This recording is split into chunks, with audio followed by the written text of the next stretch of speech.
Many years ago, I took my daughter to India, and we had an occasion to go down to the city dump in Chennai, India. And Chennai is a city of 10 million people, and the city dump, was a pretty large, endeavor. And I'll never forget getting out of that little bus that we pulled into the dump, the trash heap of Chennai. And there were clouds of flies. And the stench was horrific. I can't even describe to you the smell that burned in my nostrils and the filth that was in that place. And we ministered to people that day, and my job was to pray for people. And we had doctors with us, and they would look at some of the maladies that they were suffering with, and we had brought medicine, and after the process was done, then it was my job to pray for them. And I can remember sitting down with these little girls. I mean, it's just, it looked like little 16, 17-year-old girls, and they'd have these little babies on their hips, and they were just living in filth. It was heart-wrenching. And I can remember praying and saying, God, I don't know. Whatever it takes, get these people out of here. I just prayed. I pray for this young woman and this baby. Whatever it takes, please.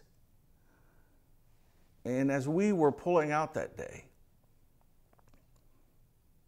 a group of Christians met. There were 20,000 people that lived in the city dump. And there was a handful of believers there. And they had gotten together for a service, and they started singing praises. Praises I recognized. Later that night, I was in a compound back in, the city of this Bible Institute, and I remember God just rebuking me. And this is what he said to me. He said, Scott, am I only the God of the lazy boy and the big screen TV? Is that what you have in your mind that I am? That in order for me to be God, people have to live in America and be able to drink iced tea and live in a suburb? Or can I not be God to people who are poor and needy and destitute as well? And I felt very convicted that my whole view, my view of God in the world was all screwed up. And that it was only then I began to understand how the power and the love of God was manifested by people living in a dump who, despite the stench and filth around them,